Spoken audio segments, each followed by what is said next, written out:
Hey, it's Darik from Mix 96 with a special edition of Darik's Good Deeds brought to you by justserve.org. For the last 7 months, we've been highlighting some incredible things that people have been doing in the Sacramento area motivating service, not just individuals, but also organizations too, nonprofits that have been doing wonderful things for other people and serving their community. Now, today you might notice we're in the Mix 96 studio. Well, sometimes it's actually difficult for us, even during the pandemic, to get out into public because so many of these organizations have had to temporarily shut down or suspend their services. But we still want to do our best to motivate service and to remind you of the great organizations that exist in the Sacramento area. And today on this Good Deeds flashback, we're going to send you back to Atrium 916, where they are creating masks for frontline medical workers and the elderly and people in need, and they're doing it for free. Check this video out. We're here with Shira, who is the executive director and founder at Atrium in Sacramento, Atrium 916. And there's a lot of very incredible things happening in this building. You see, it's not just about making masks, which we're going to see later on in the video. There's plenty more happening. Give us a general idea of why Atrium exists and what exactly is going on in the building. So Atrium 916 really started because it was what the community wanted. A lot of people came to me and just said, hey, I'd really love to have a community place that we can create art and connect together. So we started doing that. It was just more of their ideas, whoever came in, and I really worked with people, whoever's nice. If you're nice, we'll work with you.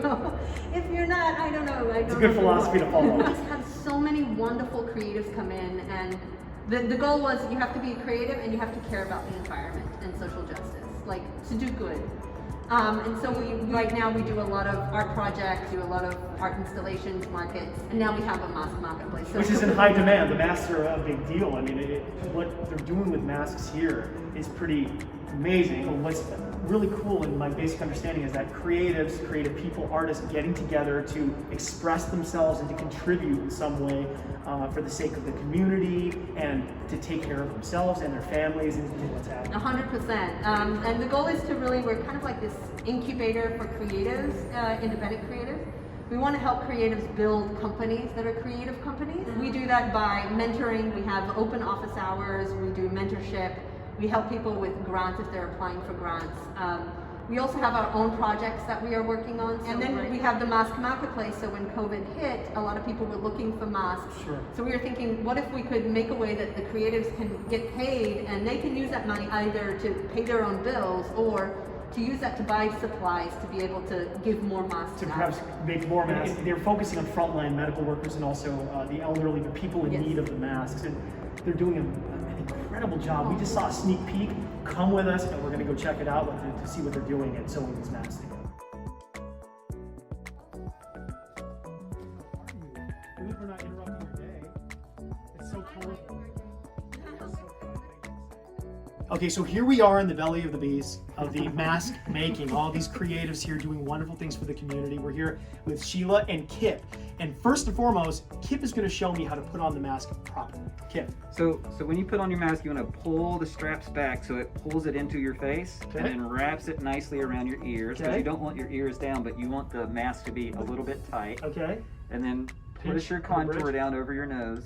Okay. To close the gaps, and then just smooth it out. Sweep it back, and then you've got this perfect fit. I did not know that there was a process to putting on a mask, but now I know. So the amazing things that are happening here at Atrium 916, one of the most important things right now is the fact that you guys are making masks for people in need. Tell us about what's been going on in your lives in the last few months.